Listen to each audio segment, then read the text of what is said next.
نبی اکرم نور مجسم شفیع معظم صلی اللہ تعالی علیہ وآلہ وسلم کے جو صحابہ کرام ہیں، اللہ تعالیٰ نے انہیں بڑی عظمتوں اور بڑی شانوں سے مالا مال فرمایا۔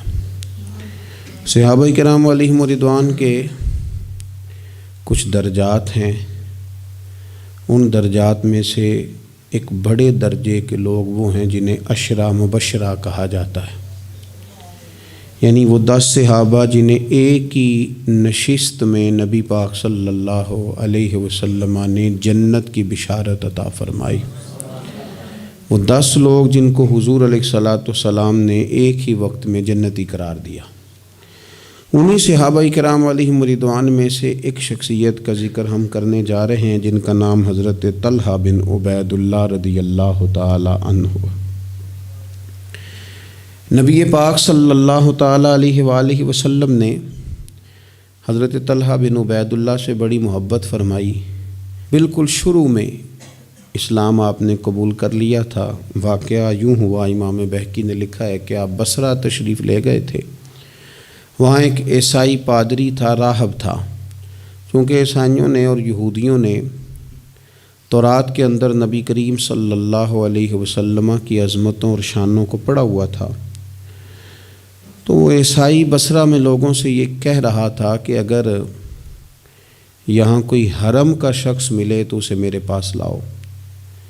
حضرت طلحہ بن عبید اللہ رضی اللہ تعالیٰ عنہ وہاں گئے ہوئے تھے۔ لوگ آپ کو پکڑ کے اس عیسائی راہب کے پاس لے گئے۔ اس نے آپ سے پوچھا کہ مکے میں کوئی نیا واقعہ ہوا ہے، کسی احمد نامی شخص کا ظہور ہوا ہے؟ انہوں نے کہا، حضرت طلحہ بن عبید اللہ نے، کہ نہیں، مجھے تو نہیں پتا۔ تو اس نے کہا کہ وہاں احمد نامی ایک شخص کا ظہور ہوگا جو اللہ کے پیارے رسول ہوں گے۔ حضرت طلحہ بن عبید اللہ کہتے ہیں وہ بات میرے دل میں نقش کر گئی۔ میں وہاں سے مکہ شریف آیا اور میں نے لوگوں سے پوچھا کہ یہاں کوئی انوکھی بات ہوئی ہے؟ تو انہوں نے کہا ہاں، نبی پاک صلی اللہ علیہ وسلم نے اعلان نبوت کیا ہے اور جناب ابو بکر صدیق نے ان کی اتباع بھی قبول کر لی ہے۔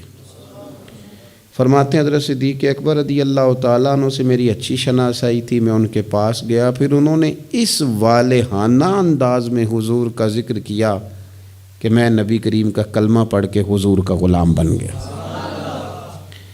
حضرت طلحہ بن عبید اللہ رضی اللہ تعالیٰ عنہ ان 10 صحابہ میں سے ہیں جنہیں نبی پاک صلی اللہ علیہ وسلم نے جنت کی بشارت عطا فرمائی۔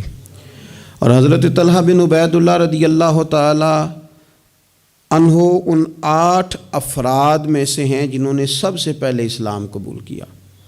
اور حضرت طلحہ بن عبید اللہ رضی اللہ تعالی عنہ کا شمار ان 5 صحابہ کرام میں ہوتا ہے جنہوں نے حضرت ابو بکر صدیق کے ہاتھ پہ اسلام قبول کیا۔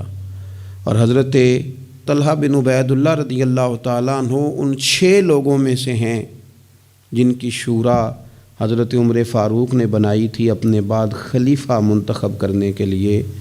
اور حضرت طلحہ بن عبید اللہ کی سب سے بڑی فضیلت یہ ہے کہ آپ ان خوش نصیب لوگوں میں سے ہیں جن سے نبی پاک علیہ السلام اپنے وصال ظاہری تک ہمیشہ راضی ہی رہے ہیں۔ اور حضور علیہ الصلوۃ والسلام نے فرمایا جنت میں میرے 2 پڑوسی ہیں، 2 بندے جنت میں میرے ہمسائے ہیں۔ یا رسول اللہ صلی اللہ علیہ وسلم کون سے؟ فرمایا ایک حضرت زبیر بن عوام اور دوسرے طلحہ بن عبید اللہ رضی اللہ تعالی عنہ۔ یہ 2 لوگ ایسے ہیں جن کو رسول پاک صلی اللہ تعالی علیہ وسلم نے فرمایا کہ یہ جنت میں میرے پڑوسی ہیں۔ حضرت طلحہ بن عبید اللہ چونکہ اتنے بڑے آدمی ہیں، اتنی بڑی فضیلت کے آدمی ہیں، تو تھوڑا سا ان کی سیرت کے بعض نقوش پر بھی ہمیں آگے غور کرنی ہے۔ حضرت طلحہ بن عبید اللہ رضی اللہ تعالیٰ عنہ کے مزاج میں بہت زیادہ عاجزی تھی۔ اگر کوئی شخص صاحب فضیلت ہوتا ہے نا تو اسے بھی پتہ ہوتا ہے کہ میری یہ فضیلت ہے۔ اگر کوئی عالم ہے، لوگ اسے عالم جانتے ہیں، تو اسے بھی تو پتہ ہوتا ہے نا کہ میرے پاس علم ہے۔ اگر کوئی آدمی صاحب منصب ہے تو اسے بھی تو پتہ ہوتا ہے نا کہ اللہ نے مجھے یہ عہدہ عطا کیا ہے۔ حضرت طلحہ بن عبید اللہ رضی اللہ تعالیٰ عنہ بھی تو جانتے تھے نا کہ اللہ تعالیٰ نے مجھے کیا عہدہ عطا کیا۔ لیکن اس کے باوجود ان کی طبیعت کے اندر عاجزی تھی۔ ایک مرتبہ انہوں نے ایک جگہ پہ لوگوں کو نماز پڑھائی، اور نماز پڑھانے کے بعد فرمانے لگے میں تو نماز پڑھانے سے پہلے تم سے اجازت لینا بھول ہی گیا تھا کہ تمہیں نماز پڑھاؤں کہ نہ پڑھاؤں۔ تو لوگوں نے عرض کی حضور ہماری تو یہ بڑی سعادت ہے کہ آپ نے ہماری امامت فرمائی ہے، اس میں اجازت لینے کی کیا بات ہے؟ تو حضرت طلحہ رضی اللہ تعالیٰ عنہ فرمانے لگے اگر کوئی شخص لوگوں کی امامت کرائے، نماز پڑھائے، لیکن لوگ اس سے راضی نہ ہوں کہ یہ ہمارا امام بنے، تو فرمایا اس کی نماز اس کے کانوں سے اوپر تک نہیں جاتی۔ لہٰذا میں نہیں چاہتا کہ زبردستی تم پر مسلط ہوں، میں چاہتا یہ تھا کہ پہلے تم سے پوچھ لوں پھر تمہارا امام بنوں۔ یہ مزاج کی عاجزی، اور طلباء کو، علماء کو، آئمہ کو یہ سبق دینے کے لیے کہ اگر تمہیں اللہ تعالیٰ منصب عطا کرے تو وہ منصب پھر بھی تمہارے اندر عاجزی ہی پیدا کرے، انکساری ہی تمہارے مزاج کا حصہ بنے۔ اللہ تبارک و تعالیٰ نے حضرت طلحہ رضی اللہ تعالیٰ عنہ کو مال بھی عطا فرمایا تھا، لیکن اس کے ساتھ ساتھ خرچ کرنے کا شوق اور جذبہ بھی اللہ نے انہیں دیا تھا۔ ایک شخص پر 30,000 دینار کا قرضہ تھا، سارا ہی انہوں نے اپنے ذمے لے لیا، فرمایا تو بے فکر ہو جا، میں تیرا سارا قرضہ ہی ادا کر دوں گا۔ یتیموں، بیواؤں، مساکین سب کے ساتھ فراخ دلی سے پیش آتے، لوگوں کے مسائل حل کرتے۔ اور حضرت سیدہ طیبہ طاہرہ سیدہ عائشہ صدیقہ رضی اللہ تعالیٰ عنہا چونکہ مومنوں کی ماں ہیں تو ماں سے عقیدت ہوتی ہے۔ حضرت طلحہ بن عبید اللہ رضی اللہ تعالیٰ عنہ کو بڑی عقیدت تھی، ہر سال 10,000 دینار سیدہ عائشہ کی خدمت میں بطور نذرانہ کے پیش کرتے تھے، بطور نذرانہ کے، اپنے دل کی تسکین کے لیے کہ میں اپنی ماں کی خدمت کر رہا ہوں۔ اور خدمت خلق اور دینے کا جذبہ اس طرح کا تھا کہ ان کی زوجہ ارشاد فرماتی ہیں کہ ایک دن میں انہوں نے 1,00,000 درہم اللہ کے راستے میں خرچ کیا۔ لیکن اپنی ان کی کیفیت یہ تھی کہ انہیں نماز میں مسجد جانے میں اس لیے دیر ہو گئی کہ ان کا کرتا پھٹا ہوا تھا اور میں کرتا سی رہی تھی، تو کرتا سیتے سیتے دیر ہو گئی تو ان کی جماعت رہ گئی، یعنی اللہ کے بندوں پر خرچ کر دیا لیکن اپنے اوپر انہوں نے خرچ نہیں کیا۔ یہ سٹیٹس بندے کا اس وقت بنتا ہے جب دیکھیں بہت سارے لوگوں کا مزاج ہوتا ہے کہ میں پیسے جمع کر لوں، پیسے جمع کر لوں، تو وہ بھی جمع کرتے تھے، اللہ کے بندے بھی جمع کرتے تھے، پر دنیا کے بینکوں میں نہیں، آخرت کے خزانے میں۔ تو وہ آخرت کے خزانے میں جمع کرنے کا یہ انداز تھا کہ ان کی زوجہ فرماتی ہیں کہ ایک دن میں نے انہیں بڑا پریشان دیکھا، بڑے ہی پریشان تھے، تو میں نے ان سے کہا کہ مجھ سے کوئی غلطی ہو گئی، آپ بہت زیادہ پریشان ہیں؟ تو حضرت طلحہ بن عبید اللہ رضی اللہ تعالیٰ عنہ فرمانے لگے نہیں، تم سے کوئی غلطی نہیں ہوئی، اصل میں آج میرے پاس بہت سارے پیسے جمع ہو گئے، تو میں پریشان ہوں کہ اتنی دولت کے ساتھ وقت گزاروں گا۔ کتنی بلڈنگوں پہ راضی ہیں مسلمان، سرمایہ آتا کسے برا لگتا ہے، کس طرح لوگ پیسہ چھپا چھپا کے رکھتے ہیں، کس طرح لوگ اپنی بے نامی جائیدادیں بناتے ہیں، کیا ترتیب لوگ اختیار کرتے ہیں مال کو کسی طریقے سے سنبھال کے رکھا جائے، خرچ نہ ہو۔ لیکن فرمانے لگے میرے پاس پیسے جمع ہو گئے، پریشان ہوں کہیں رات ہی نہ گزر جائے اسی طرح کے پیسے بڑے رہیں۔ تو آپ کیا لیے فرمانے لگی کیوں پریشان ہوتے ہیں، آپ مجھے پتہ ہے حضور کے صحابی ہیں، آپ کا دل اتنا اجلا اور اتنا صاف ہے کہ یہ دولت آپ کے دل میں وقت گزار سکتی نہیں، جہاں اللہ رسول کے ڈیرے ہوں وہاں دولت کیسے وقت گزارے گی۔ تو آپ اس طرح کریں، اس کو خرچ کر دیں، کچھ بھی نہیں ہوتا، بوجھ اتر جائے گا۔ فوراً ہی لونڈی کو بلایا اور خرچ کرنا شروع کیا۔ تو کتنے خرچ کیے؟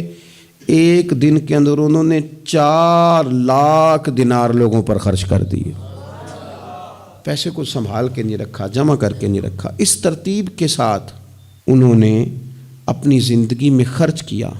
پھر دوسری بات یہ تھی کہ وہ اخلاقیات کے حوالے سے ایک بڑا عمدہ مقام رکھتے تھے۔ حضرت سیدنا کعب بن مالک رضی اللہ تعالیٰ عنہ کا بڑا مشہور واقعہ ہے کہ آپ غزوہ تبوک میں نہیں جا سکے تھے تو نبی پاک صلی اللہ تعالیٰ علیہ وسلم ناراض ہو گئے اور 50 دن تک رسول کریم صلی اللہ علیہ وسلم ناراض رہے۔ حضرت کعب بن مالک رضی اللہ تعالیٰ عنہ فرماتے ہیں کہ ظاہر ہے حضور ناراض تھے تو پھر مجھے لگتا تھا کہ سارا مدینہ ہی ناراض ہے، زمین و آسمان ناراض ہیں۔ فرماتے ہیں چونکہ ہر شخص ناراض تھا اور میں بڑا پریشان تھا، پھر کئی دنوں کے بعد اللہ تبارک و تعالیٰ نے میری توبہ قبول فرمائی، اور جب اس کا اعلان ہوا نا تو فرماتے ہیں سب سے پہلے جس بندے نے اٹھ کے مبارک دی اور بڑی گرم جوشی سے مجھے ملے وہ حضرت طلحہ بن عبید اللہ تھے۔ گویا انہیں اس بات کا شوق ہوا کہ دیکھو اللہ نے ہمارے اس بھائی کی توبہ کو قبول کر لیا ہے، اس پر فضل ہو گیا ہے۔ یعنی اگر کسی کو قرب الہی ملے اور خدا کی رحمت کسی پر برسے تو آگے بڑھ کر اس بندے کو مبارکباد دینا یہ بھی اچھے اخلاق کی علامت ہے۔ اور پھر کچھ لوگوں کا یہ مزاج ہوتا ہے کہ وہ باہر تو بڑے با اخلاق ہوتے ہیں، بڑے با مروت ہوتے ہیں، لوگوں کی بڑی گڈ بک میں ہوتے ہیں، سوسائٹی انہیں بڑا اچھا کہتی، گھر کے اندر ان کی حالت خراب ہوتی ہے۔ گھر والے شکوہ کرتے ہیں کہ یار یہ بندہ ہم سے بھی کبھی اچھے موڈ میں بات کرے، یہ گھر بھی آئے تو کبھی ہنستا ہوا ہے۔ حضرت طلحہ رضی اللہ تعالیٰ عنہ کی حسن معاشرت ان کے گھر کے اندر اتنی اعلیٰ تھی، اتنی خوبصورت تھی کہ ان کے بچے، ان کی اہلیہ، ان کے بہن بھائی، ان کے ماں باپ، ان کے رشتہ دار ان سے ٹوٹ کر پیار کرتے۔ ام ابان ان کی شادی ہونی تھی، بڑے بڑے معزز لوگوں نے اس خاتون کو پیغام بھیجا، بڑے اعزاز والی خاتون تھی، لیکن وہ کہنے لگی مجھے تو نکاح حضرت طلحہ بن عبید اللہ سے ہی کرنا ہے۔ بھئی ان سے آپ کو کیوں نکاح کرنا ہے؟ تو وہ کہنے لگی میں ان کے اخلاق کے عالیہ سے واقف ہوں، اوصاف حمیدہ کو جانتی ہوں، وہ نہ گھر میں آتے ہیں تو پھر بھی ہنستے ہوئے آتے ہیں، اور میں نے سنا ہے جاتے ہیں تو پھر بھی ہنستے ہوئے جاتے ہیں، اور ان سے مانگنا نہیں پڑتا، خود ہی دے دیتے ہیں، اور کبھی مانگ لو تو دینے میں دیر ہی نہیں کرتے۔ اور فرمانے لگی اگر کوئی کام کر دو تو شکریہ ادا کرتے ہیں، اور کوئی غلطی ہو جائے تو محبوب کے صحابی کی شان یہ ہے کہ فوراً معاف کر دیتے ہیں۔ تو ان اوصاف کا شوہر اگر کسی کو ملے تو پھر اس خاتون کو نکاح کرنے میں دیر نہیں کرنی چاہیے۔ حضرت طلحہ بن عبید اللہ رضی اللہ تعالیٰ عنہ کی بڑی خدمات ہیں، تمام غزوات میں شریک ہوئے سوائے غزوہ بدر کے۔ اس میں بھی بعض محدثین نے لکھا ہے کہ انہیں نبی پاک صلی اللہ تعالیٰ علیہ وسلم نے ایک مہم پہ بھیجا تھا جس کی بنیاد پر وہ جو نہ جا سکے غزوہ بدر میں، عملی طور پر شریک نہ ہو سکے، لیکن جو غزوہ احد ہے اس کے بارے میں تو حضرت ابوبکر صدیق رضی اللہ تعالیٰ عنہ فرمایا کرتے تھے غزوہ احد کا سارا دن ہی حضرت طلحہ کا ہے۔ نبی پاک صلی اللہ تعالیٰ علیہ وسلم نے نا ڈبل زرہ پہن لی تھی، 2 زرہیں حضور نے پہن لی تھی، تو ایک پہاڑ پر حضور چڑھنے لگے تو کچھ مشقت محسوس ہوئی، قربان جائیں۔ حضرت طلحہ نے جلدی سے گردن جھکائی، یا رسول اللہ یہاں رکھیں آپ قدم اور آپ چڑھیں۔ محبوب نے قدم رکھا اور رکھتے ہی فرمایا لو طلحہ تم نے اپنے اوپر جنت واجب کر لی ہے، تم نے اپنے اوپر جنت واجب کر لی۔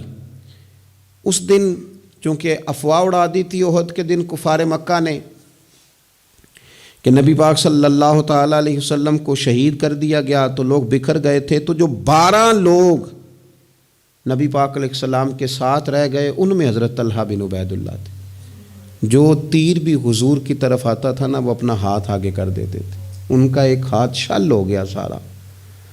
ان کے وجود پر احد کے دن حضور کو بچاتے ہوئے 70 زخم لگے، تیروں کے، تلواروں کے، نیزوں کے 70 زخم لگے۔ سجنا جان امانت تیری تو جدو مانگ سیں میں پیش کرے ساں، 70 زخم لگے۔ حضرت صدیق اکبر رضی اللہ تعالیٰ عنہ فرماتے ہیں جب ہم حضور کی خدمت میں حاضر ہوئے تو نبی پاک صلی اللہ علیہ وسلم نے فرمایا پہلے طلحہ بن عبید اللہ کو دیکھو۔ کہتے ہیں جب ہم حضور کی خدمت کر کے ان کے پاس گئے تو وہ بے ہوش تھے، زخموں کی شدت کے سبب بے ہوش تھے۔ میں نے ان کے منہ پہ پانی چھڑکا، فرماتے ہیں ان کی آنکھ کھلی تو پہلا سوال انہوں نے یہ پوچھا کہ بتاؤ میرے نبی کریم کا کیا حال ہے، رسول کریم صلی اللہ تعالیٰ علیہ وسلم کی طبیعت کیسی ہے، حضور کے بارے میں بتاؤ۔ کہتے ہیں ہم نے کہا الحمدللہ حضور ٹھیک ہیں، اللہ کے فضل اور احسان میں ہیں، اللہ تعالیٰ نے انہیں محفوظ رکھا ہے۔ تو کہتے ہیں وہ کہنے لگے اگر محبوب ٹھیک ہے نا تو پھر کوئی مصیبت بھی مصیبت نہیں ہے، پھر ساری مصیبتیں آسان ہیں۔ حضرت طلحہ بن عبید اللہ رضی اللہ تعالیٰ عنہ کو اللہ تبارک و تعالیٰ نے شانوں والی زندگی عطا فرمائی، عزتوں والا مقام عطا کیا، اور اللہ تعالیٰ نے انہیں شہادت کی موت عطا فرمائی۔ حضرت طلحہ بن عبید اللہ رضی اللہ تعالیٰ عنہ شہید ہو گئے، لیکن کمال دیکھیے کہ صاحب اسد الغابہ نے لکھا ہے، یہ کمال دیکھیے، کون کہتا ہے ولی مر گئے، قید سے چھوٹے اپنے گھر گئے، تے وارث شاہ کدوں مر دے جنہ کیتیاں نیک کمائیاں نے۔ حضرت طلحہ بن عبید اللہ رضی اللہ تعالیٰ عنہ کو جہاں دفن کیا گیا نا، وہ زمین نشیبی تھی، نچلی تھی، تو اکثر وہاں پانی آ جاتا تھا۔ تو آپ نے وصال کے بعد تقریباً 30 سال کے بعد ایک شخص کو بار بار خواب میں آ کے کہا کہ مجھے یہاں سے نکالو، مجھے یہاں سے نکالو۔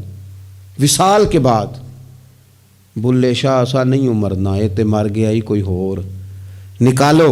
اس شخص نے پھر حضرت سیدنا عبداللہ ابن عباس رضی اللہ تعالیٰ عنہ کو خواب سنایا، تو حضرت عبداللہ ابن عباس نے ایک صحابی کا مکان 10,000 دینار کا خرید کے حضرت طلحہ بن عبید اللہ رضی اللہ تعالیٰ عنہ کی مقدس لاش کو وہاں سے نکال کے وہاں دفن کیا۔ کہتے ہیں کہ 30 سال کے بعد ان کی مقدس لاش کو ایک جگہ سے دوسری جگہ منتقل کیا گیا، لیکن جسم اسی طرح ہی تر و تازہ تھا۔ بعد مرن دے مکھڑا میرا ہو جاوے نا تازہ، سمجھ لینا محبوب میرے نے آن پڑھیا جنازہ۔ اسی طرح جسم تر و تازہ تھا، 30 سال کے بعد انہیں دوسری جگہ منتقل کیا گیا۔ یہ حال ہے ان کے غلاموں کا، تو پھر سرکار کا عالم کیا ہوگا؟ تو زندہ ہے واللہ، تو زندہ ہے واللہ، میرے چشم عالم سے چھپ جانے والے۔ اللہ تعالی ہمیں حضرت سیدنا طلحہ بن عبید اللہ رضی اللہ تعالیٰ عنہ کے فیض سے فیض یاب فرمائے۔ آخر دعوانا ان الحمد للہ رب العالمین۔